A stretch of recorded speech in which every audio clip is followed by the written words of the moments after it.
muchas de las leyendas de dragones podrían ser historias de lo que hoy llamamos dinosaurios. La gente dice que las antiguas leyendas de dragones obviamente no son ciertas, pero lo hacen por su preconcepción de que los dinosaurios se extinguieron hace mucho. Pero cuando se tiene un tema universal, en todo el mundo, en muchos continentes y en culturas diversas, a lo largo de toda la historia, entonces debe haber alguna verdad universal en el centro de todo esto. Los dinosaurios son utilizados para convencer a la gente del paso de millones de años. Incluso los niños saben todo sobre los dinosaurios. Con solo mencionar la palabra dinosaurio sabemos qué dirán luego. Probablemente digan evolución. Ambos conceptos han sido inexcusablemente vinculados. Las objeciones que encuentran es que la Biblia no puede ser cierta porque la gente la ha descalificado. Si se les pregunta, responden que por la evolución en millones de años. Si el tejido blanco significa lo que aparentemente significa, entonces los dinosaurios vivieron hasta hace poco. Que no hubo una era de los dinosaurios hace millones de años. Por lo que entonces no existe tiempo suficiente para la evolución. Mientras más se estudian los dinosaurios, más coinciden con la creación y la evidencia parece apuntar a que los humanos se toparon con dinosaurios y hace no mucho tiempo. Criaturas como esas se suponen que estuvieron separadas del hombre por 65 a 70 millones de años.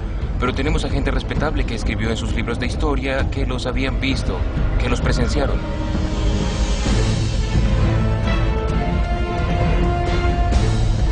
¿Dragones o dinosaurios?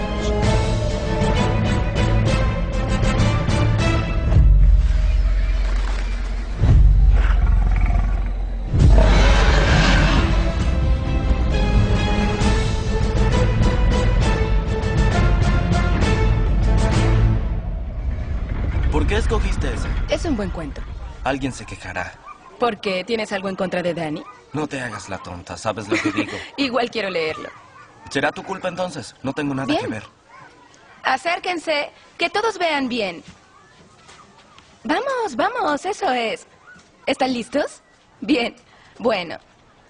Chicos, el cuento de hoy es Danny el dragón. Gracias a todos por venir. Sepan que las opiniones expresadas durante este relato son del autor y no necesariamente representan las de la Biblioteca Monroe y su personal.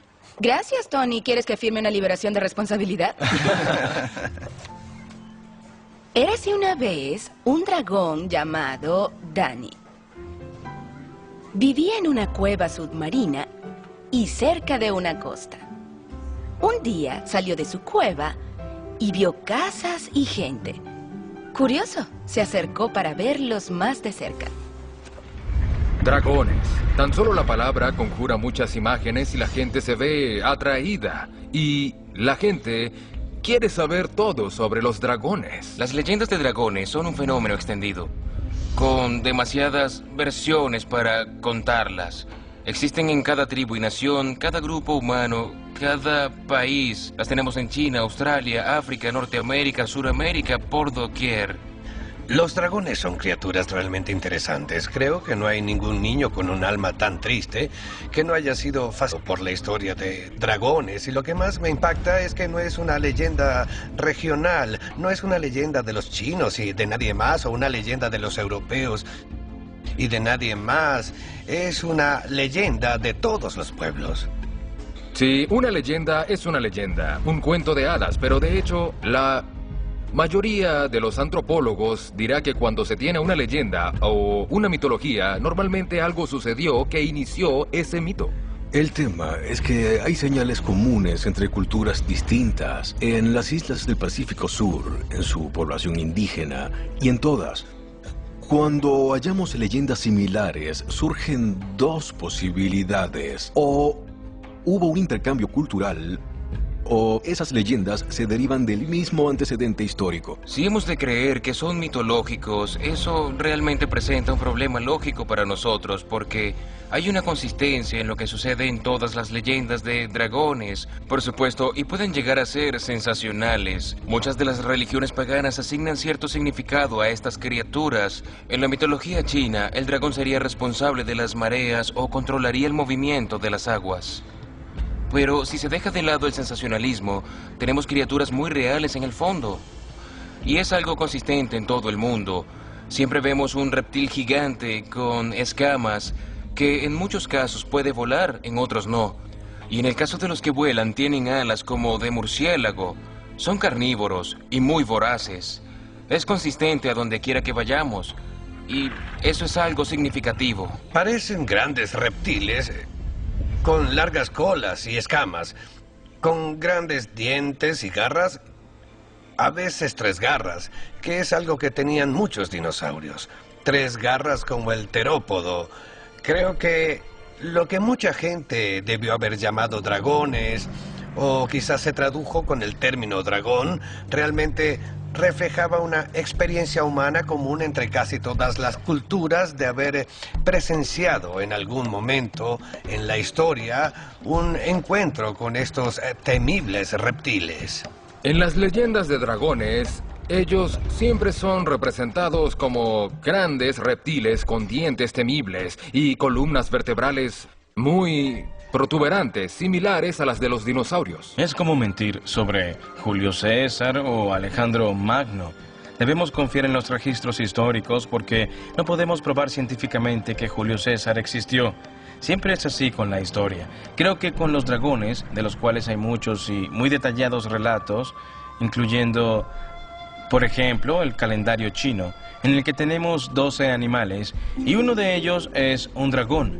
Yo nací en el año del dragón, pero todos los animales son tratados como reales, así que pareciera que los chinos veían a esa criatura que llamaron dragón como una criatura real. De hecho, hay muchas leyendas de dragones en las que se les usa para procrear. Los chinos tienen historias de cría de dragones y cómo los usaban para transportarse. Es significativo que para mucha gente los aborígenes australianos tienen relatos de cómo sus ancestros tuvieron encuentros con criaturas que hoy en día, por cualquier medida, serían identificados como dinosaurios sobre la base de la reconstrucción de los fósiles. Aún a un nivel personal, recuerdo una reunión con una investigadora universitaria en el territorio del norte en Darwin. Tras una presentación hace un par de años en la que ella decía que había estado trabajando con el pueblo aborigen Laracay y ellos tenían una palabra para una feroz criatura que vivía en los pantanos de la zona y solía aterrorizar a los habitantes primigenios de esa zona. La investigadora universitaria les dijo que la palabra obviamente significaba cocodrilo y los Laracay respondieron que no, que tenían una palabra distinta para cocodrilo y que se trataba de otra criatura que lucía muy similar a algunos de los dinosaurios en los libros infantiles. Hay una leyenda india del ave de trueno. Según la leyenda, se trata de enormes aves que vuelan alto y son capaces de traer con ellas al trueno. Al principio suenan sensacionales, pero si vemos la evidencia, parece cambiar muy poco.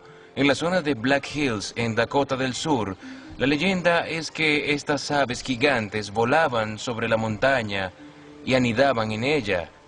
Lo fascinante es que los científicos siempre han creído que esas criaturas gigantes necesitaban vientos para impulsarlos hacia las alturas.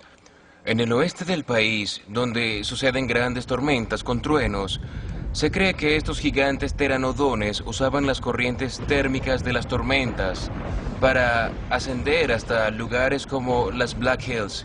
Así que desde la perspectiva de los indios que intentan buscar significado en la naturaleza, veían que las aves siempre venían asociadas con los truenos, pero lo que realmente sucedía era que los truenos traían al pteranodón y no al contrario. El siguiente pasaje es tomado del libro Tras el Diluvio, donde dice: dinosaurios en forma de reptiles voladores eran comunes en Gales hasta tiempos tan recientes como el comienzo del siglo actual.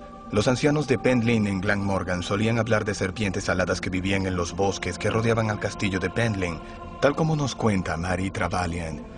Los bosques de Pendlin en Glamorgan tenían la reputación de ser frecuentados por serpientes aladas que eran el terror de los pobladores. Un antiguo habitante de Pendlin que falleció hace unos pocos años dijo que en su niñez las serpientes aladas eran descritas como muy hermosas. Dijo que no era una historia inventada para atemorizar a los niños, sino un hecho real. pues su padre y su tío habían matado a algunas de ellas porque eran como los zorros en cuanto a que se comían a las gallinas. El anciano atribuyó la extinción de las serpientes aladas al hecho de que eran el terror de las granjas. Esto es un pteranodón, un ejemplo, y por cierto, no todos ellos eran grandes, con largas alas. En Beowulf se describen dos tipos, uno que tenía alas enormes, que sabemos que existió por fósiles de 10 metros de envergadura, y otro tipo de serpiente alada, más pequeña, pero igualmente dañina como plaga, no solo en Beowulf, sino en Inglaterra y para los nativos de Norteamérica y Centroamérica, etc. Es interesante que haya un famoso cantar de gesta acerca de un rey escandinavo llamado Beowulf. Y si leemos cómo describe a la gran bestia que mató por aterrorizar a los aldeanos, veremos que es una descripción muy precisa de un tiranosaurio rex. La mayoría de la gente dice que Beowulf es totalmente mítico porque contiene una variedad de monstruos. Pero si se lee el poema Beowulf, no habla de hadas, magia o duendes, sino de un gran monstruo bípedo con boca gigante y grandes dientes que devoraba a la gente, tal como nos imaginaríamos a un terápodo. En el Parque Nacional Ágate, en Nebraska, hay estructuras en las rocas llamadas tirabuzones del diablo. Durante años, los científicos pensaron que algún tipo de plantas habían creado estas estructuras en espiral que bajan de la superficie hasta 2 metros. Pero no fue sino hasta cuando comenzaron a excavarlas que hallaron pequeños fósiles de castores en el fondo, y los castores hacían madrigueras en forma de espiral. Estaban en la roca. La teoría evolucionista situaría a estos castores en una línea de extinción hace 30 millones de años. Pero el problema con eso es que los amerindios saben bien lo que eran esos tirabuzones, y si se lo hubiese preguntado a un indio lakota, habría respondido que eran madrigueras de castores. Los maoríes cuentan una leyenda sobre un águila gigante, y es fácil para nosotros decir que solo es un mito. Pero ha sido verificado y publicado como algo real. Era un águila gigante, así que tenían razón en ese punto. Y quizá los pueblos antiguos han estado diciendo la verdad en sus leyendas sobre otras criaturas también. Cada vez más gente acepta que los dinosaurios se extinguieron. Incluso los creacionistas que estudian relatos de aparentes contactos recientes entre humanos y dinosaurios dirían que parecen haberse extinguido. Sin embargo, hay significativos relatos de avistamientos en décadas recientes en diversos lugares del mundo, como el Congo, por ejemplo. Los habitantes de la zona hablan de una criatura que llaman Mokele-mbembe, y cuando los occidentales les presentan dibujos de criaturas africanas y de dinosaurios, y señalan las imágenes de hipopótamos o rinocerontes, los lugareños dicen que no son Mokele-mbembe, y cuando ven la imagen de un saurópodo en un libro sobre dinosaurios, señalan a una especie de saurópodo pequeño. Otro ejemplo que recuerdo es el de la región del lago Murray en Papúa Nueva Guinea. Allí me relataron de un incidente en el mar, cuando un grupo de personas en una canoa vieron una gran criatura nadando bajo su canoa, con lo que le parecían placas triangulares a lo largo de su espalda hasta su larga cola. Además, hablan de grandes nidos cercanos al borde del agua, claramente hechos por una criatura gigante. Si tuviésemos solo una o dos historias que sonaran similares a los dinosaurios, podría pensarse que es solo una coincidencia. Pero cuando se tiene un tema universal en todo el mundo, en muchos continentes y en culturas diversas a lo largo de toda la historia humana, entonces debe haber alguna verdad universal en el centro de todo esto. De hecho, Carl Sagan, uno de los más famosos evolucionistas en el mundo, se lo tomó tan en serio que escribió un libro titulado Dragones del Paraíso para tratar de responder la pregunta de ¿cómo es posible que haya tantas historias de dragones similares a los dinosaurios cuando nadie nunca ha visto a un dinosaurio? Y la respuesta que da en su libro fue esencialmente que evolucionamos de reptiles, así que parte de nuestro cerebro es un vestigio de cuando vivíamos en la era de los reptiles, y por ello las leyendas de dragones serían recuerdos heredados de la era de los reptiles. Ahora bien, hubo un silencio de muchos de sus colegas porque ya se sabe que no se le da credibilidad científica a la noción de que los recuerdos son heredados, de que uno podría recordar lo que hizo un ancestro que vivió, por ejemplo, en la época de Cleopatra o algo así.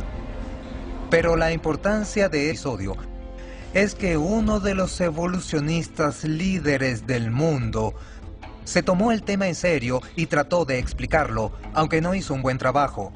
Una mejor explicación sería que la Biblia tenía razón, que el hombre y el dinosaurio vivieron juntos y que lo que vemos son leyendas corruptas de una época pretérita en la que los humanos y dinosaurios interactuaban.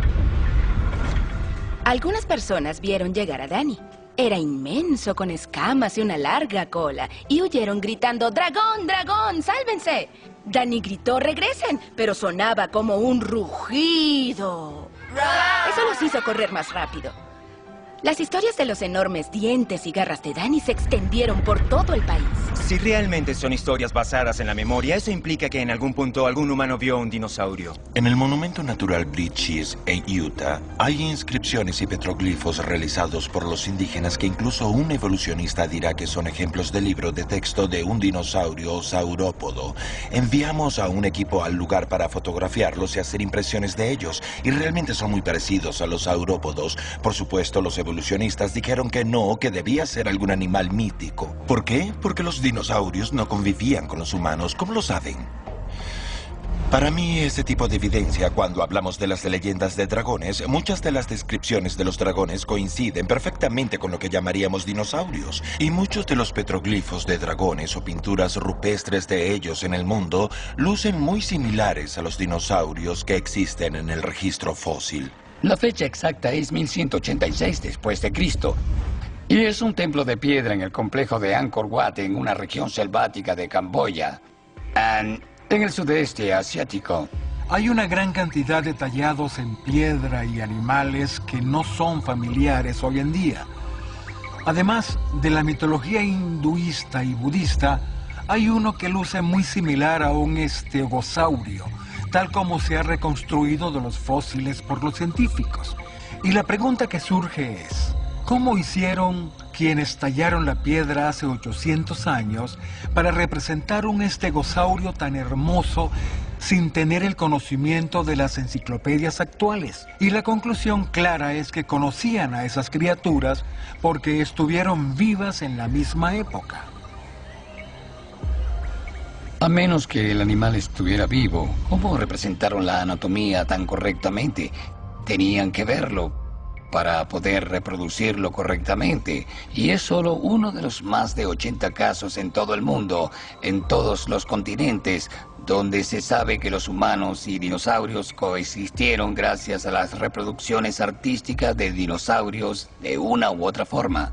Hay una catedral en el Reino Unido, la Catedral Carlisle, que ha estado allí desde hace mucho tiempo, y uno de los obispos sepultados en ella hace 600 años tiene grabados en bronce en su tumba que representan una serie de animales que nos parecen muy familiares hoy en día, pero también hay algunos que lucen muy parecidos a saurópodos. De hecho, cualquier niño moderno los reconocería inmediatamente como dinosaurios saurópodos. Por eso pensamos que la visión evolucionista, según la cual los dinosaurios se extinguieron hace 65 millones de años, está errada. Pues si no, ¿cómo pudieron llegar esos grabados a una tumba de 600 años? El mayor artefacto que tenemos es una estela egipcia que conmemora a un faraón. Se le llama la estela de Hieracómpolis. En un lado muestra al rey haciendo la cabeza del enemigo que acaba de derrotar, a punto de decapitarlo. En una pose de poder, en la parte trasera, tiene a algunos egipcios con sogas en sus cuellos alrededor de dos animales idénticos a un saurópodo. Lucen como un apatosaurio dibujado por un niño, enlazando sus cuellos. Y tenemos ese motivo repetido en dos lugares, totalmente separados por la distancia y cientos de años. Obviamente, si hay tallas o grabados de saurópodos cientos de años antes de cualquier reconstrucción científica de los fósiles, la única forma que podemos pensar para que lo hicieran tan inteligentemente es que pudieron ver a los animales con sus propios ojos, o al menos tuvieron acceso a bosquejos o descripciones hechas por testigos oculares de las criaturas en esa época. Muchas personas han estudiado el registro fósil y la evidencia de que humanos y dinosaurios vivieron en la misma época, tal como imágenes, dibujos tallados, trabajos en metal y tejidos que representan dinosaurios. Los indios americanos son uno de los grupos que más hicieron en términos de pinturas y bosquejos. Adrienne Mayer, antes que nada, debemos darle un gran crédito a ella por hacer una gran labor de investigación en leyendas tras leyendas de descripciones de los mismos tipos de criaturas gigantes, terribles, lagartos de trueno, monstruos de agua, descritos en tribu tras tribu en toda América del Norte e incluso América del Sur y Central, donde tenemos una tradición sólida, completa con descripciones de hábitat, descripciones de atributos anatómicos. ¿De dónde vino todo esto? Algunas personas decían que no era posible que los indios convivieran con dinosaurios, que los indios habían hallado osamentas y habían armado esas osamentas en su forma adecuada y habían colocado la musculatura y la piel y basados en lo que vieron, hicieron sus dibujos de cómo luciría este dinosaurio o reptil en la vida real. Con todo respeto a las habilidades de los indios americanos, y hay muchas de ellas, sinceramente no creo que la paleontología hace cientos de años fuera una de ellas. El hecho de contar con todos estos artefactos genera la pregunta, ¿cómo sabían dibujarlos? En otras palabras, si son mitológicos, ¿cómo hicieron todos para dibujar el mismo mito y sin embargo estar separados por tiempo y la geografía? Es una pregunta difícil de responder porque depende de la visión del mundo que se tenga. Pero si uno reflexiona y se basa en los datos, todo parece sugerir en la superficie que en estos pueblos la gente común se topó en algún momento con criaturas que lucían así. Me han informado que en una cueva en Francia hay una pintura rupestre de un mamut en combate con un dinosaurio y es muy significativo. Porque aun cuando los mamuts se extinguieron, todo el mundo acepta que existieron juntos porque se han hallado puntas de lanza en fósiles de mamut. Por supuesto, hay muchas pinturas de mamuts y todo el mundo concuerda en que son realmente mamuts. Así que si los mamuts y los humanos estuvieron juntos y vemos imágenes de mamuts y humanos juntos, entonces obviamente los dinosaurios y los humanos convivieron también. Pero por supuesto, los evolucionistas dirán que es imposible. Los amerindios tenían una leyenda de una criatura a la que llamaban el abuelo del bisonte. Es una descripción interesante porque si pensamos en cómo luciría el abuelo de un búfalo, obviamente tendría largo pelaje y luciría como un bisonte. Pero dicen que era mucho más grande y en una catarata en Minneapolis se hallaron los colmillos de un mamut. Los indios habían indicado que se trataba del lugar donde vivía ese abuelo del bisonte. Y lo más fascinante es que pudieron describir a este mamut en todas sus características, su pelaje, etc.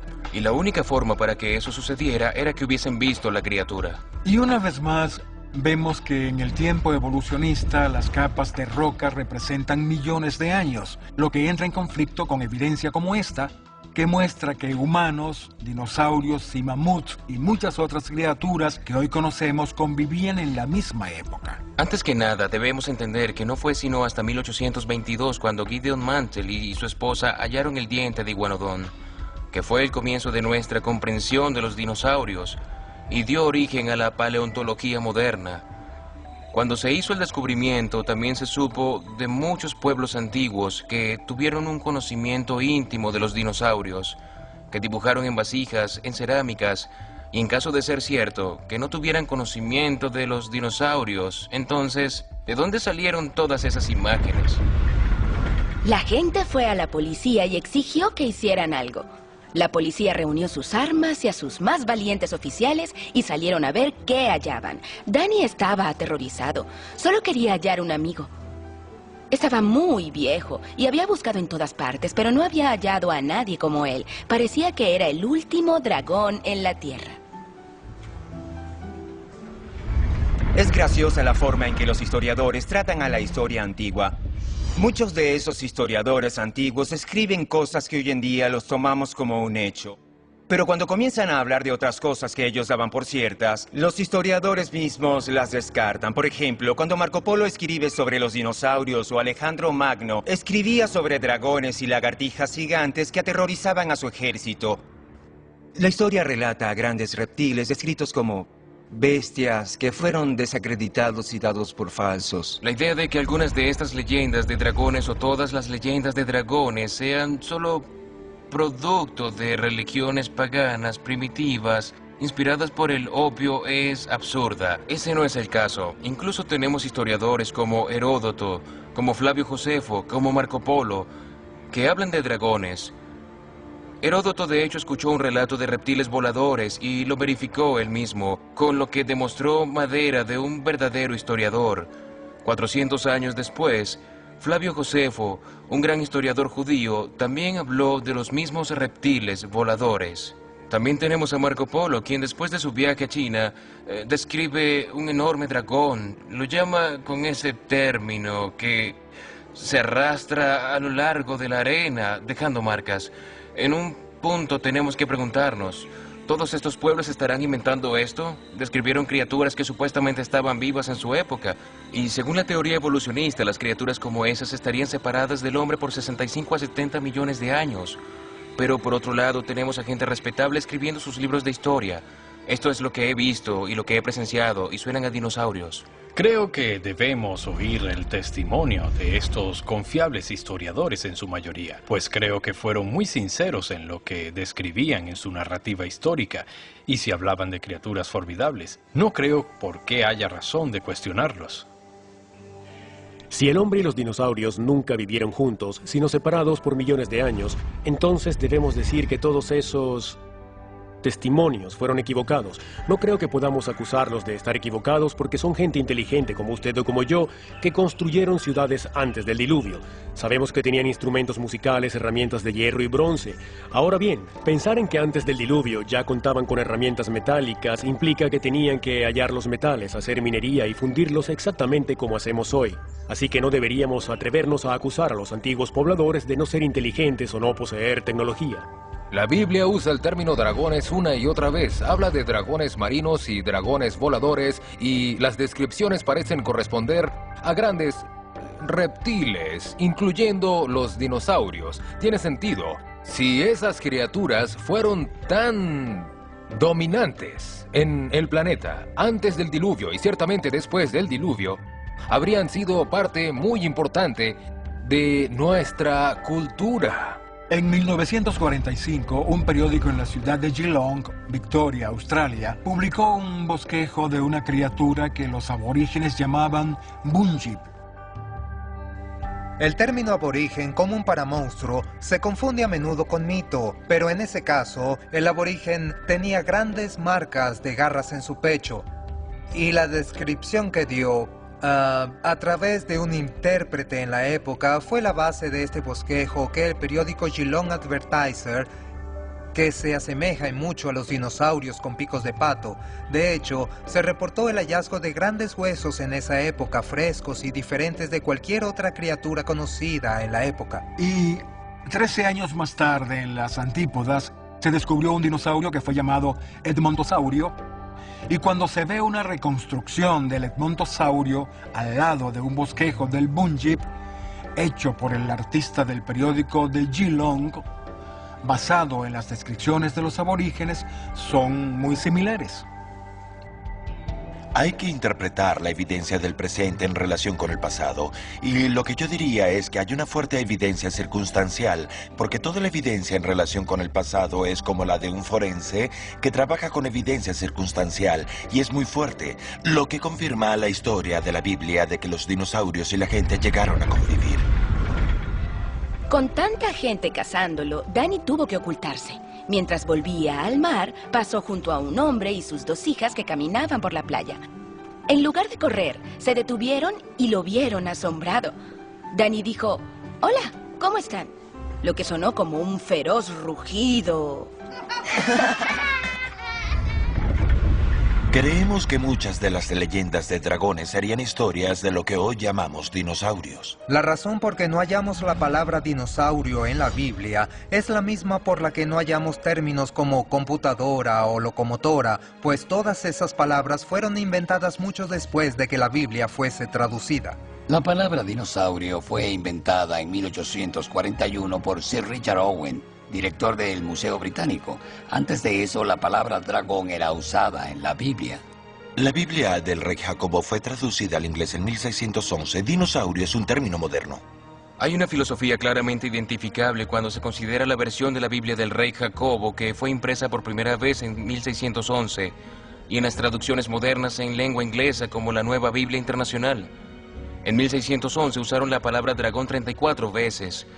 Tan solo en el Antiguo Testamento usaron la palabra dragón en plural 16 veces, pero si vemos la versión internacional actual, el plural de dragones no se usa ni una sola vez.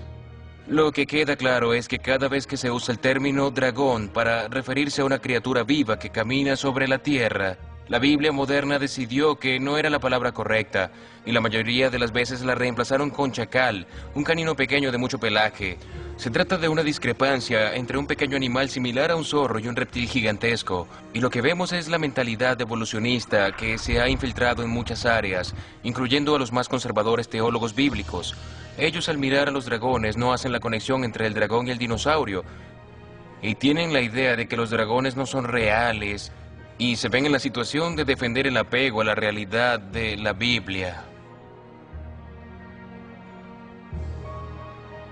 La mayoría de la gente cree que los dinosaurios murieron hace 65 millones de años y por tanto no es posible que los humanos los hayan visto porque somos una especie más moderna. Así que es un caso de una visión errada de la historia con millones de años de diferencia, lo que implica que deben buscar otra explicación de los encuentros de humanos con las criaturas que llamamos dragones. Pero a veces tratamos a Dios como una viejecilla que necesita ayuda para cruzar la calle. Pero no, creo que Dios hizo absolutamente todo lo que quería, y todo lo que quería lo dijo. Así que si los dinosaurios y los dragones realmente son la misma criatura, uno podría preguntarse por qué los dragones terminaron en la mitología. Es una buena pregunta. Tenemos a todas las culturas del mundo transmitiendo de generación en generación historias de grandes lagartos, y con el tiempo las historias se corrompen, y se distorsionan y se le añaden elementos mágicos, hasta que incluyen hechizos y pasan a formar parte de la literatura fantástica moderna. No fue sino hasta principios del siglo XIX que un científico francés llamado Georges Cuvier comenzó a publicar sus hallazgos cuando aceptó que la extinción de las especies era posible. Antes de eso nadie pensó que las especies podían extinguirse. Creían que Dios haría una especie de preservación sobrenatural de todas las especies en el mundo. La razón por la que creían que era una visión errada de la Biblia es que toman el Génesis y dicen que Dios creó todas las criaturas y que es bueno. Así que supusieron que habría una forma de preservación que se vio reforzada con el relato del diluvio y la historia de Noé, que limpiaría el planeta para tener un nuevo comienzo con Noé y su familia. Pues hizo que Noé trajera a todas las especies de animales en parejas al arca, y allí se mantiene este sentido de la preservación. No inventamos el término dinosaurio hasta el siglo XIX, así que nada antes del 1800 podría haber sido designado con la palabra dinosaurio.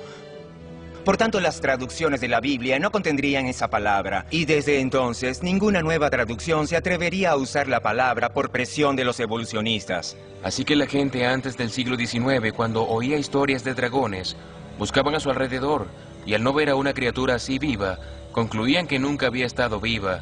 Y fue por eso que los dragones pasaron a la mitología. Hay muchas criaturas que durante mucho tiempo se creyeron extintas. Algunas de ellas mamíferos, peces, algunas plantas también. El celacanto es el ejemplo clásico de la primera mitad del siglo XX. El pino wollemi también fue descubierto en la segunda mitad del siglo. Así que hay muchas criaturas que se pensaron extintas, pero aún viven esencialmente sin cambios desde hace supuestamente millones de años. Hay un fósil viviente en Australia que es muy conocido. Se le conoce como Pino Wollemi y fue hallado en una región aislada de un parque nacional cerca de Sydney, en Nueva Gales del Sur. Rápidamente fue conocido como el árbol dinosaurio, pues decían que había vivido en la misma época los dinosaurios y según la fecha de los fósiles de Pino Wollemi, debían haberse extinguido hacía millones de años. Cuando hallaron el Pino Wollemi hace poco, el director del Jardín Botánico de Sydney aparentemente dijo que era como hallar un dinosaurio vivo. Creo que dijo un pequeño dinosaurio, pero el punto es que tendría exactamente el mismo significado. El celacanto es un pez cuyos fósiles han sido hallados y han llevado a los evolucionistas a decir que se extinguió hace 70 millones de años y que surgió hace 400 millones de años. Pero la realidad es que en 1938 en Madagascar los pescadores comenzaron a atrapar celacantos, lo que creó un problema para los evolucionistas. Si el celacanto se extinguió hace 75 millones de años, ¿qué hace un espécimen vivo en 1938? Y hallaron muchos ejemplares, algunos incluso están en acuarios. Aquí tenemos algo interesante. Hace muchos años, cuando estudiaba el posgrado de la Universidad de Minnesota, tomé un curso de botánica y nuestro profesor nos llevó a las afueras del edificio a ver un árbol de ginkgo. Todos estuvimos un buen rato observando el árbol con una gran reverencia, pues se nos dijo que ese árbol se encuentra en el registro fósil y que data de la época de los dinosaurios y mucho antes. Y allí lo teníamos vivo ante nosotros, justo frente al edificio de botánica. ¿No es algo sorprendente? Todos quedamos impresionados, pero ahora cuando lo recuerdo pienso, ¿por qué no nos mostró nuestro profesor los más abundantes árboles de robles y olmos? Porque también están en el registro fósil. Tenemos piñas y nueces que datan de 40 a 50 millones de años atrás. Pero yo no acepto esas fechas. Yo creo que la Tierra tiene 6.000 años. Si uno ha de aceptar esas fechas, tenemos un tanque aquí en el Museo de la Creación que está lleno de criaturas nativas de Kentucky, criaturas acuáticas, peces comunes que uno se encontraría al ir a pescar, que han estado en la Tierra, según el registro fósil, unos 40 a 50 millones de años. Ciertos peces incluso datan de la época de los dinosaurios. Tenemos tortugas de 120 millones de años, murciélagos de 60 millones o 50 millones de años, que lucen igual a como pudieran lucir hoy en día. El ámbar es lo que llamo una cápsula del tiempo. Algunas piedras tienen hasta 50 millones de años y muchas de ellas tienen lo que conocemos como inclusiones. Las inclusiones pueden ser insectos, agua, incluso oxígeno de burbujas en el aire. Y la razón por la que lo llamo una cápsula del tiempo es que cuando hallamos hormigas o termitas o incluso escarabajos de la corteza del pino, que actualmente diezma los bosques de las montañas rocallosas, estos animales, estos insectos son exactamente los mismos que vemos hoy en día. Se suponía que el camarón jurásico se había extinguido durante la era jurásica y sin embargo está vivo. Y es tan delicioso hoy como en su supuesto pasado evolutivo. Estos fósiles vivientes son testimonio claro de la juventud de la Tierra. Aterrorizado, el hombre se puso delante de sus dos hijas y dijo: «Oh Dios, eres maravilloso y poderoso y creaste criaturas asombrosas. Por favor, no dejes que se coma a mis hijas. Así como tú amas a tu creación, yo amo a mis hijas». Luego se volteó y se sumergió en el mar. Según la sabiduría convencional, los dinosaurios vivieron desde cerca de 250 millones de años hasta hace 65 millones de años. La razón por la que afirman eso es después de las así llamadas capas jurásicas. No se hallan fósiles de dinosaurios. Por eso creen que los dinosaurios fueron aniquilados hace 65 millones de años y que el hombre solo evolucionó en los últimos 2 millones de años porque solo hallamos fósiles de humanos en las capas superiores. Según eso, el hombre y los dinosaurios nunca pudieron haber vivido juntos porque estuvieron separados por cerca de 65 millones de años. Un evolucionista miraría el registro fósil y basado en idea de una Tierra antigua y tomando el presente como clave del pasado. Miraría los procesos naturales que actúan muy lentamente y diría que el registro fósil se debe haber acumulado muy lentamente. Y como se trata de un proceso gradual, se podrían ver distintas eras geológicas. Así que en una sección donde quedan sepultados los fósiles, se concluye que los fósiles estaban vivos en algún momento. Y si una capa aparece encima de ellos, entonces debe ser por un periodo posterior. Hay un conjunto completo de fósiles sepultados que conforman una fotografía de un periodo distinto y así se construye una muy complicada estructura del árbol de vida y se crea un modelo muy complejo del registro geológico. Básicamente, lo que hacen es mirar las unidades de rocas sedimentarias en la capa jurásica y luego hallan dinosaurios en ella. Y dicen que como hay dinosaurios en esa capa en particular, debe ser de al menos 70 o 75 millones de años.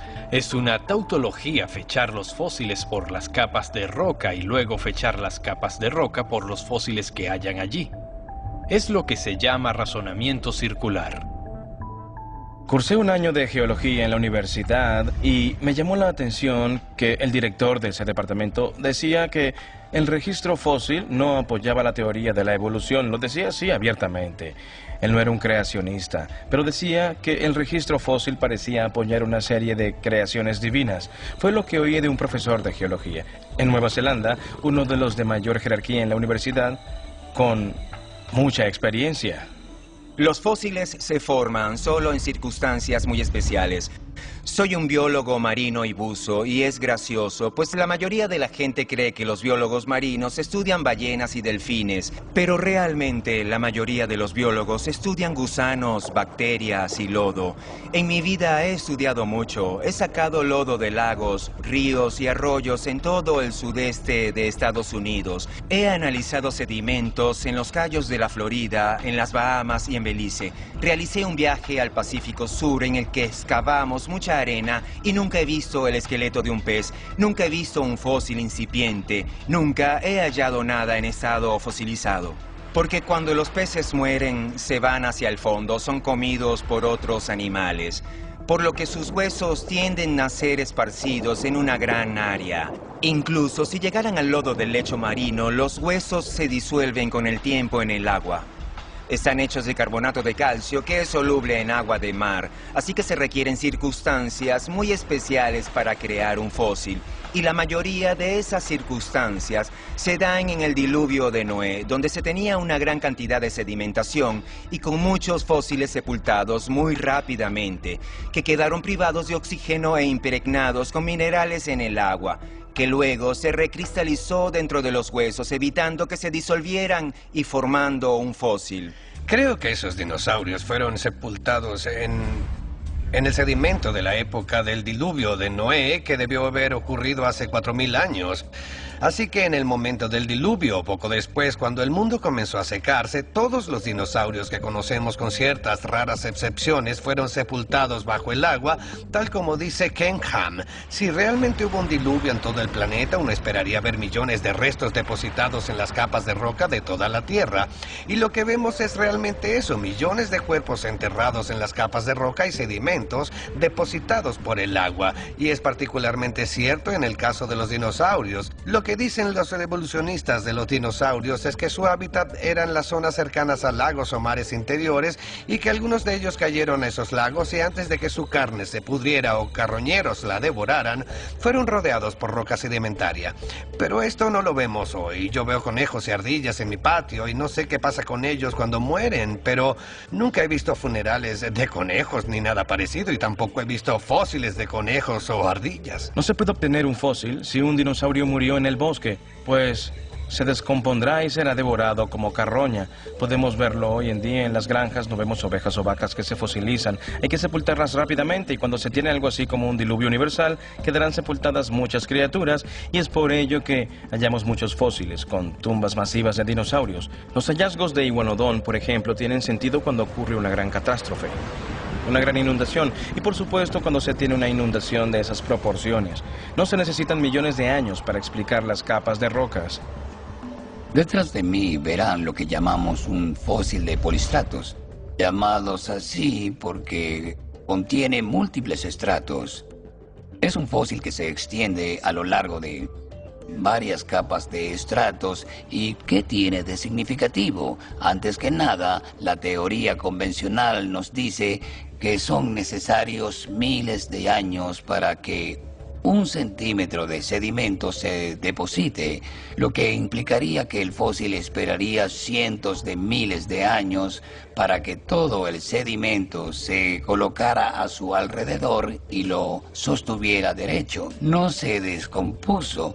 Es imposible. Eso no sucedería. Tendría que haber sucedido muy rápidamente. Existen fósiles de peces con buena preservación. La boca del pez y sus branquias están cerradas. Eso indica que fue sepultado en lodo. Solo de esa forma en la que el pez trataba de liberarse, podía estar en esa posición. Hay dinosaurios tridimensionales que fueron preservados en posición de acecho, pero totalmente cubiertos de lodo. Y la única forma de que eso pasara es que el lodo se acumulara tan rápidamente que el animal fuese sofocado.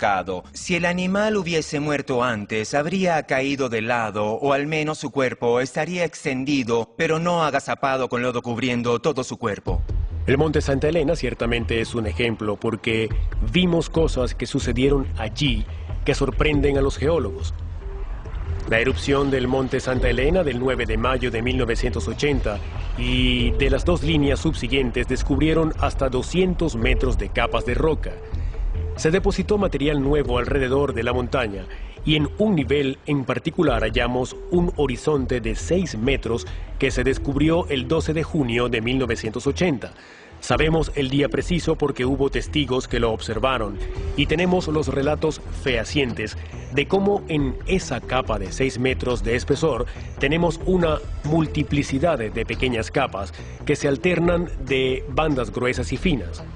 Un geólogo, viendo una distribución como esa y bajo la teoría de los millones de años, lo que nosotros llamamos gafas mentales, diría que cada una de esas bandas tardó miles de años en acumularse, alternando secuencias anuales. Así que la secuencia total, como la observamos, tardaría cientos de años, cuando en realidad solo tardó un día. Las capas de roca no son una secuencia de fecha de muerte. Tomando en cuenta la interpretación de su edad, el celacanto debía haber desaparecido, pero sabemos que sigue vivo. Así que la gente se pregunta ¿por qué no hay dinosaurios y humanos fosilizados juntos? Pues yo pregunto ¿por qué no hay celacantos y ballenas fosilizados juntos? A pesar de que sabemos que viven juntos en el mar. Y es porque nunca fueron enterrados juntos. ¿Cómo se explica eso con procesos lentos y graduales, con pocas inundaciones a lo largo de millones de años? Cuando un solo diluvio universal puede explicar rocas marinas con fósiles marinos en zonas altas de los continentes que fueron catastróficamente depositados y barridos a lo largo de los continentes. La evidencia muestra a gritos que sucedió una gran catástrofe y grita que existió el diluvio de Noé y por tanto grita que hubo una tierra joven. El fechado radiométrico es visto como la clave de la teoría evolutiva de la Tierra. Se dice que estas técnicas de fechado radiométrico demuestran que la Tierra es antigua. Así que, ¿cómo podemos creer que la Tierra es joven? De hecho, lo que hago es llamar la atención sobre los flujos de lava. Cuando uno viaja a Hawái, un simple flujo de lava, un flujo de basalto, sale de la Tierra y luego es analizado en un laboratorio. La edad media no es 0, sino varios miles de años. Eso nos da una idea de que puede tomarse la diferencia entre el subproducto y el producto principal y calcular una edad como si hubiese un reloj que anulara cualquier resultado, asumiendo que no hay subproductos en el proceso. Participé en un proyecto llamado RATE, por las siglas en inglés de radioisótopos y la edad de la Tierra. Las siglas tenían como objetivo describir lo que era el proyecto para el común del público. Se llevó a cabo entre 1997 y 2005. Fueron 8 años en los que obtuvimos emocionantes evidencias que confirman la conclusión de que las tasas de decaimiento nuclear de los isótopos radioactivos han sido tremendamente aceleradas en algunas épocas en el pasado. En todo caso, las tasas de decaimiento han sido aceleradas hasta un punto tan alto que esencialmente se tendrían cientos de millones de años de decaimiento nuclear medido a las tasas actuales, sucediendo en unos pocos miles de años. Eso es uno de los mejores ejemplos, pero hay varios similares. Hallamos diminutos cristales en el granito de Nuevo México en un hoyo perforado. Cuando el uranio decae, el subproducto es helio, y el helio es químicamente estable. No reacciona con otros elementos. Es lo que llamamos un elemento inerte o un gas inerte, y como tiene solo átomos pequeños, puede escapar muy fácilmente de esos cristales. Pero hallamos que la fecha del uranio en esos cristales en el escenario de los millones de años, usando el fechado con radioisótopos, era de 1500 millones. Pero gran parte del helio que hubiese sido producido por esa cantidad de decaimiento aún estaba en los cristales. Así que hicimos predicciones. Luego enviamos a los cristales a un laboratorio bien reconocido, especialista en medir la tasa de filtración. Y el resultado fue una fecha de solo 6000 años, en otras palabras, mientras que el reloj del uranio había marchado a una tasa de 1500 millones de años.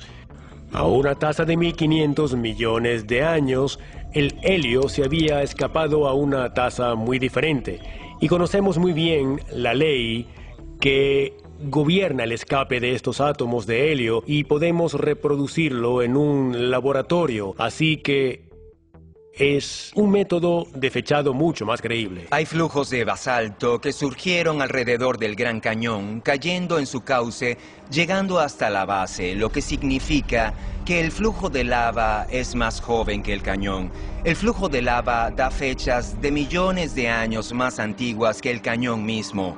Eso nos lleva a preguntarnos si las técnicas realmente son válidas. Tenemos otras líneas de evidencia, unas 3 o 4 líneas de evidencia que apuntan en la misma dirección, en desacreditar la línea de que las tasas de decaimiento nuclear son constantes e iguales a las actuales. Sabemos que se aceleraron en el pasado y eso implica que los relojes no son confiables. Hemos hecho fechado con carbono 14 en carbón y diamantes que son increíblemente antiguos. Se supone que tienen más de 1000 años y sin embargo hallamos carbono 14 en ellos. Pero el carbono 14 debía haber desaparecido de ellos si tuviesen esa edad. Uno de los descubrimientos que sacudió el mundo evolucionista fue hecho por la doctora Mary Schweitzer y el doctor Jack Horner al analizar el interior, la médula ósea de un fémur de Tiranosaurio Rex excavado en 2003. Su informe fue publicado en la edición de marzo-abril de 2005 de la revista Science, muy prestigiosa y revisada por pares. En ella reportan, y a mi izquierda están las fotografías, algunas. Hay muchas más en la revista que muestran tejidos blando, elástico y suave en la médula de ese fémur, además de vasos sanguíneos que aún contenían glóbulos rojos que podían ser identificados. Todo esto sería imposible si este dinosaurio hubiese muerto hace 65 a 68 millones de años. Claramente la ciencia ha demostrado que este dinosaurio murió muy recientemente y yo diría que fue como resultado del diluvio de Noé hace unos 4000 años. Mary Schweitzer y Jack Horner son paleontólogos que han estudiado fósiles con especial interés en los dinosaurios. De hecho, creo que podría llamarse al Dr. Horner señor dinosaurio, pues ha estado asociado con el estudio de los dinosaurios más que cualquier otro científico que yo ordené. Mary Schweitzer, en una de esas pruebas, dijo que no podía creerlo hasta que la hizo 17 veces. Fue minuciosa. Así que ellos quedaron claramente impactados, incluyendo a ciertos evolucionistas, por el hecho de hallar lo que parecía ser médula ósea aún fresca y suave, con vasos sanguíneos y glóbulos rojos. Más recientemente, han ido más allá, y Schweitzer, trabajando con otro equipo de investigadores, han analizado la bioquímica de la médula y hallaron fragmentos de proteína. No proteína completa, pero fragmentos de las mismas, proteínas que normalmente no permanecen sin desdoblarse durante miles de años, y mucho menos durante 70 millones de años. Por supuesto, los naturalistas evolutivos que se adhieren a las largas eras de la evolución, quienes mantienen con firmeza que el hombre y el dinosaurio están separados por 65 millones de años, se sienten muy incómodos con estos descubrimientos continuos de Mary Schweitzer. Tom Kay de Seattle, quien también fue crítico del primer estudio de Mary Schweitzer, dijo, y cito, «Esto puede ser nada o la mayor revolución de la historia de la paleontología». Yo estoy de acuerdo con la segunda opción de su cita, porque creo que es uno de los mayores descubrimientos paleontológicos. Danny regresó a su cueva sumergido en sus pensamientos. ¿Qué había hecho ese hombre en la playa tan valiente? No huyó como los demás. El hombre había hablado de un Dios que lo había creado. El hombre habló de un creador que amaba a sus criaturas. ¿Era Danny una de esas criaturas? La mayoría de los libros sobre dinosaurios que uno compra en una librería hablan de hace millones de años. Los niños han visto películas sobre dinosaurios, quizá ficción como Parque Jurásico y otras, pero todas ellas hablan del paso de millones de años. Desde Darwin y Lyell, la idea de los muchos millones de años es una necesidad filosófica, pero ciertamente no se halla en la ciencia. Los personajes más influyentes de la época buscaban desacreditar a la Biblia. Lyell llegó a decir que su meta era la de liberar al mundo de Moisés, y si esa es la meta, la de liberar al mundo de Moisés, es obvio que activamente está tratando de socavar el relato bíblico de la creación. Así que por eso debemos hablar sobre la edad de la Tierra, si queremos hablar de los dinosaurios y los humanos, porque son ópticas radicalmente distintas. Y si la Tierra es joven, entonces los dinosaurios y el hombre vivieron juntos y las leyendas de dragones son creíbles. Creo que los paleontólogos cierran las brechas que ven en la línea de tiempo evolucionista y ven cómo dicen que desde el mono pasamos al hombre, de los microbios al hombre, etc. Pero una de las cosas que hallan difícil en ese proceso es que la vida es muy compleja, bien sea la extinta o la moderna. Es tan extremadamente compleja que implica que debió pasar mucho tiempo para que la gente halle creíble que se puede pasar de microbios al hombre. Y el tiempo es el elemento mágico para el evolucionista. Es una gran cantidad de tiempo lo que hace que lo imposible sea posible. Una Tierra antigua y un universo antiguo de más de 1500 millones de años es importante para los evolucionistas porque necesitan una cantidad de tiempo muy largo para que se dé el proceso evolutivo que mejoraría las especies al azar a través de mutaciones y selección natural. Yo sugeriría que se requiere un tiempo infinitamente mayor que apenas 4.500 millones de años, y los invito a pensar en órdenes de magnitud superiores a los miles de millones de años, porque ese es el tiempo que tardaría para que se desarrollara al azar apenas una proteína biológicamente útil. Dicen que a lo largo de miles de millones de años cualquier cosa es posible, pero ¿esperan que alguien gane la lotería todos los días por 10 años consecutivos? Esa es la probabilidad de decir que todo es posible. Si eso sucediera, un tribunal declararía al ganador culpable y lo enviaría a prisión por el resto de su vida. Tendrían que concluir que está haciendo fraude, porque eso es imposible. La idea de que todo es posible es realmente ridícula. Se requeriría más tiempo y material de lo que se conoce en todo el universo para que la evolución se dé por azar. Una vez que uno acepta eso, que acepta que la fotosíntesis se formó por el azar, no veo diferencia en creer que sucedió por azar hace 6.000 años, sino 6.000 millones de años. Quiero decir, uno es tan improbable como el otro. Hemos llegado al punto en que la diferencia es casi despreciable, pero los evolucionistas saben que sus argumentos serían cuestionados por los legos si los tiempos se acortan demasiado. Decimos que los humanos son muy complejos y que una esponja o una medusa no serían complicadas. Una medusa o una anémona cuenta con el mismo número de genes codificadores de proteínas que los humanos. En miles de millones de años de supuesta evolución, no hemos aumentado el número de genes.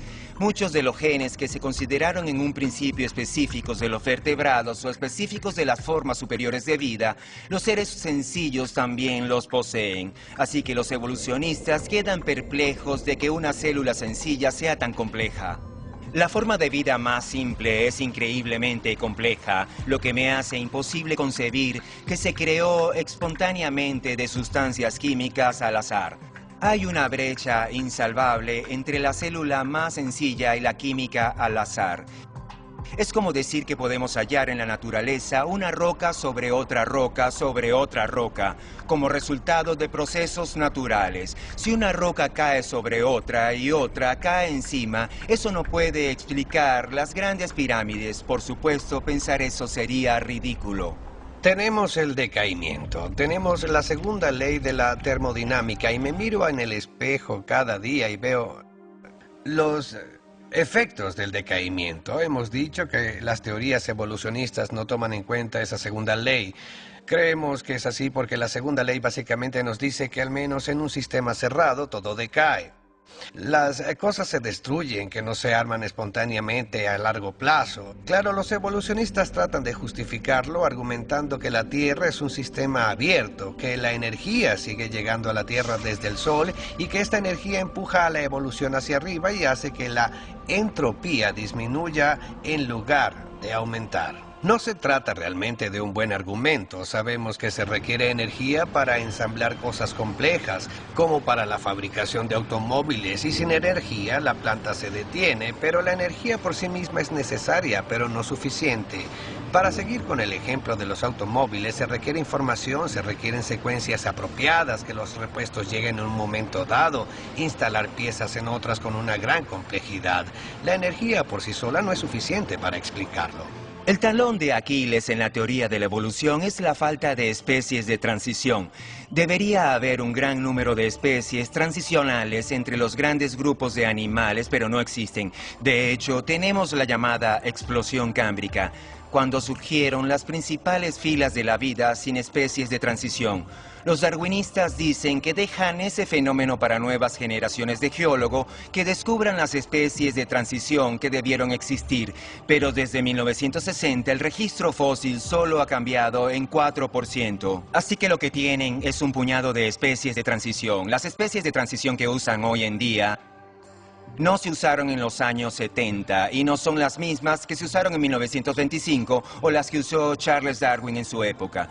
Estas especies parecen tener una vida científica de unos 10 años. Luego se eliminan calladamente y se reemplazan por nuevas. Un ejemplo clásico es la evolución del caballo.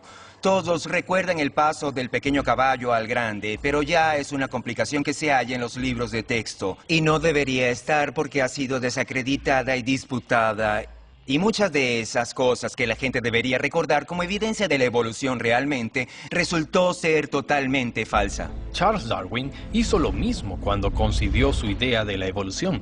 Vio los hechos, que el registro fósil no calzaba con su teoría, así que tomó una decisión muy poco científica: aferrarse a su teoría e ignorar los hechos. Lo mismo sucedió en el siglo XXI con Mary Schweitzer.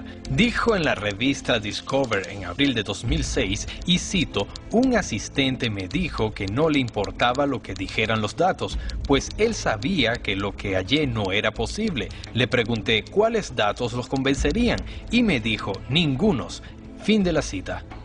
Es un ejemplo perfecto de la gente que habla de una teoría de evolución que no ha sido probada y que abarca muchos millones de años, en la que no hay un creador, un diseñador, en la que solo el tiempo y los procesos naturales, pero los hechos no calzan con ella. Así que me aferro a la teoría y no a los hechos. Muchos de los oponentes de la teoría del creacionismo y una tierra joven señalan que los creacionistas son enemigos de la ciencia. que no piensan racionalmente y que de hecho son un obstáculo para la buena ciencia. De hecho, cuando se consideran los grandes avances de la ciencia en las décadas recientes, muy frecuentemente vemos que sus responsables son cristianos que ciertamente comprenden al Dios de la creación. ¿A quién podemos nombrar que sea más influyente que Isaac Newton, creyente en la Biblia y cristiano? ¿A Pasteur? ¿Kepler? No estamos hablando aquí solo de ganadores del premio Nobel, sino de gente que abrió eras completamente nuevas de la ciencia. Boyle, Maxwell, Faraday, George Washington, Carver, Louis Pasteur, todos estos hombres de ciencia también eran hombres de Dios que creían en la creación. Mucha gente cree que se trata de la religión en contra de la ciencia. No, se trata de la ciencia basada en una religión contra la ciencia basada en otra religión. Yo comienzo con la creencia de que la palabra de Dios es verdadera, que tenemos testigos oculares confiables de lo que sucedió en el pasado, por lo que construyo mi ciencia sobre eso. Por el contrario, un evolucionista tiene la creencia de los millones de años sin un Dios en los que todo pasa gradual y lentamente y construye su ciencia sobre eso, así que la gente debe decidir cuál de las visiones es la correcta. La búsqueda de Danny continuaba y las pistas que dejaba eran fáciles de seguir. Pronto las autoridades buscaban en el agua y Danny tuvo que salir de su cueva y sumergirse más y más profundo. De alguna forma, a pesar de no haber hallado a un amigo, no se sentía tan solo como antes. Alguien debía amarlo y lo suficiente para haberlo creado. Quizá era distinto, pero amado.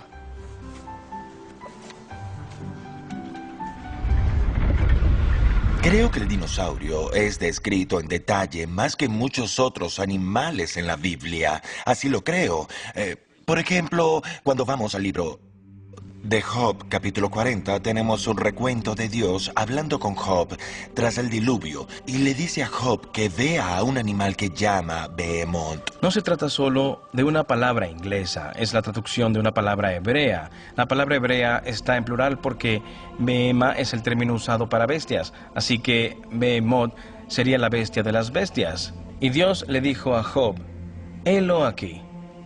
Así que esperaba que Job entendiera de lo que hablaba, que había sido hecho a la vez que él. Eso implica que la bestia fue creada al mismo tiempo que la humanidad, que eran contemporáneos. Todo lo relativo al animal es grande. Sus piernas son grandes, sus huesos son fuertes como bronce e hierro. Es una criatura enorme, el animal terrestre más grande que Dios había creado. Y sabemos que el animal terrestre más grande que hoy conocemos a partir del registro fósil es el de un dinosaurio llamado saurópodo. Una especie de seismosaurio que tenía la cola como un cedro, que evoca los cedros del Líbano. Y al decir que la cola era como un cedro, hablaríamos de una cola enorme. Muchos comentaristas bíblicos, por ejemplo, como la Nueva Versión Internacional de la Biblia, dicen que se trataba de un hipopótamo o un elefante. Pero la cola de un hipopótamo es muy pequeña y la de un elefante es como una soga pequeña. Es muy difícil saber por qué tantos comentaristas, incluso comentaristas conservadores, están dispuestos a tomar las descripciones del libro de Job sobre esta criatura y tratan de aplicarlas al hipopótamo o algún otro tipo de elefante cuando las descripciones no coinciden. Supongo que sus motivos para hacerlo fue no ser considerados tontos o científicamente simplistas, pero es muy claro que la descripción del animal en el libro de Job no corresponde a un hipopótamo.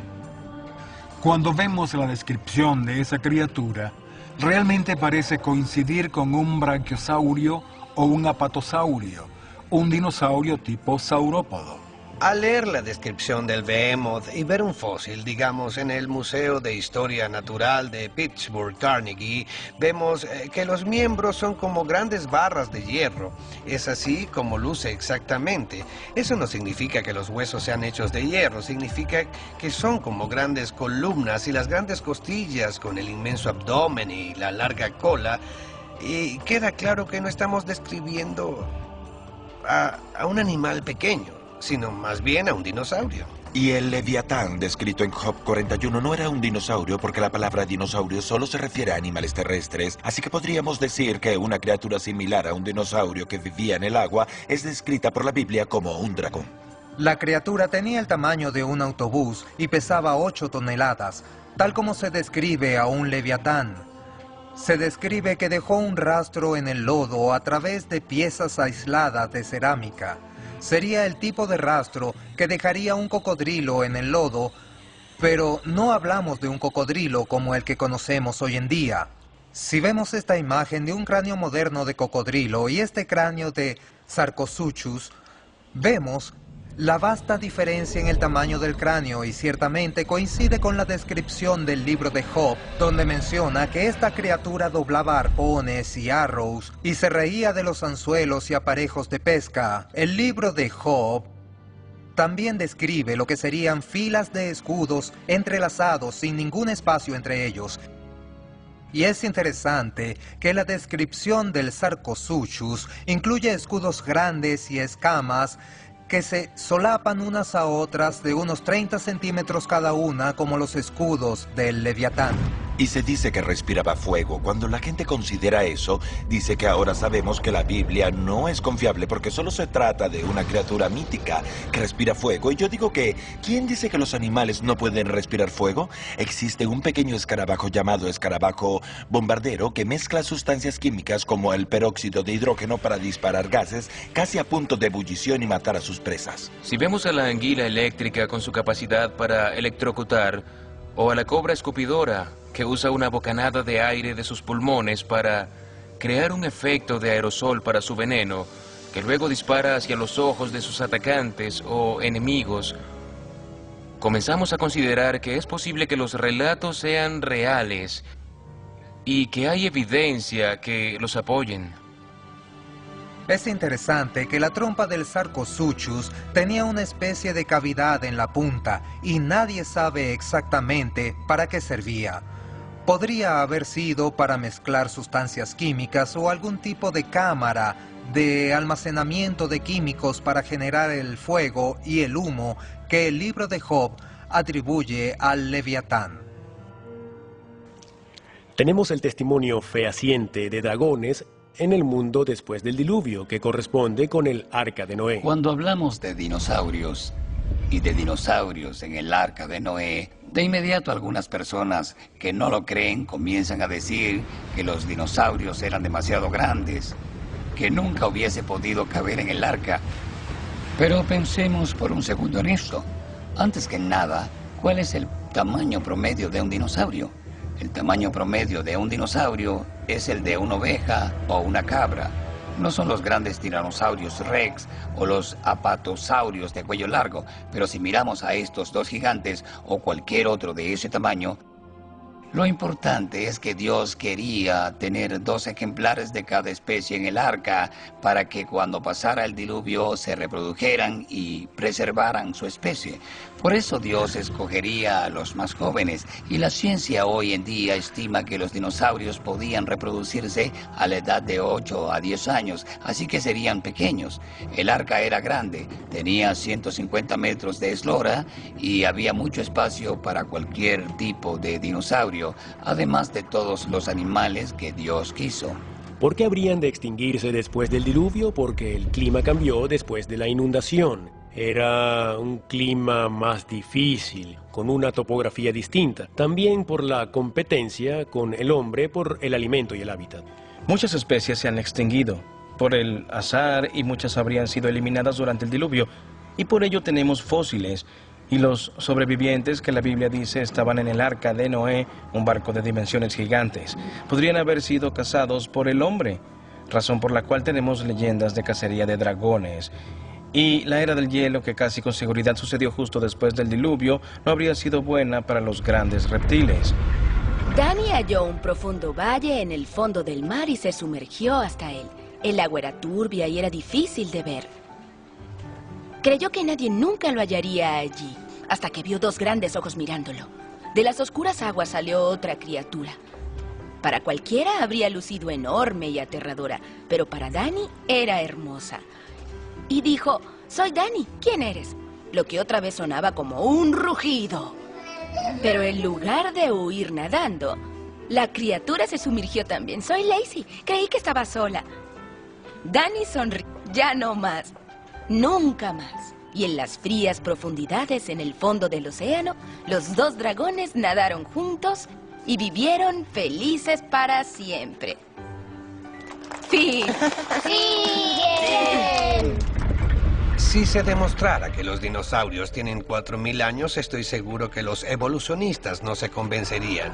Nada acabaría con la noción de evolución a excepción del regreso de Jesucristo. El hombre simplemente no puede tolerar a un creador porque sin importar el encuentro que el hombre tuvo con Jesús, su Salvador, el hombre no puede soportar un creador porque eso significa responsabilidad y tendríamos que explicar cómo llegamos a existir espontáneamente sin un creador, sin un diseñador, sin un constructor. La naturaleza por sí sola, la materia, la energía y el espacio deberían ser suficientes. Esa es la filosofía de la ciencia hoy en día.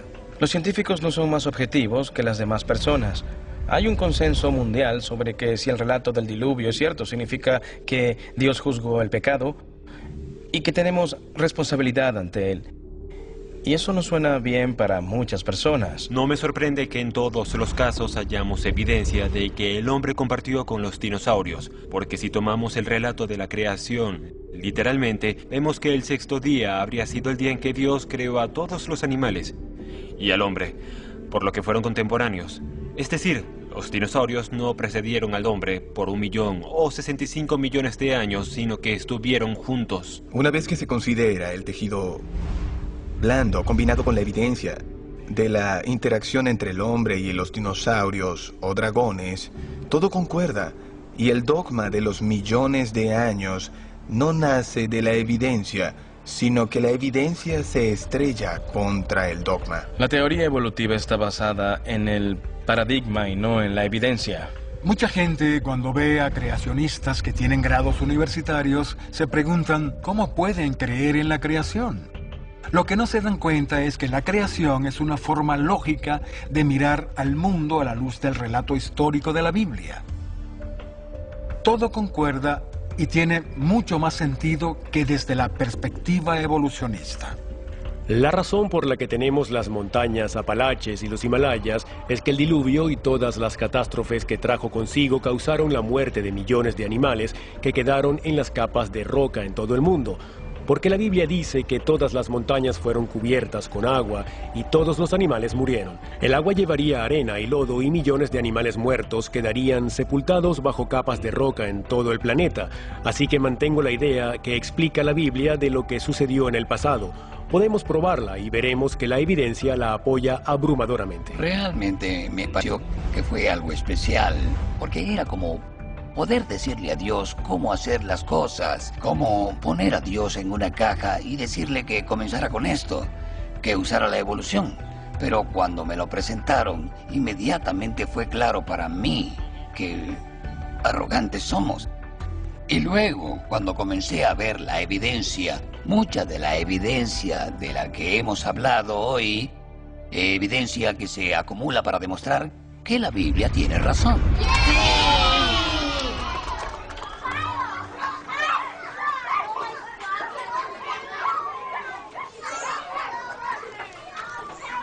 Creí que era una biblioteca pública. ¿Lo es? ¿Puedo ayudarlo en algo?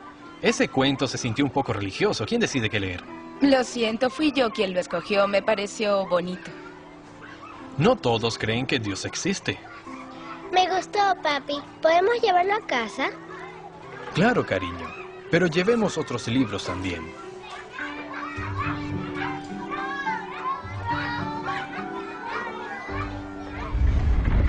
¿Cuál es el punto? Quiero decir, ¿qué importa cuán antigua es una roca o un fósil? ¿Cómo llegó un animal a ser como es?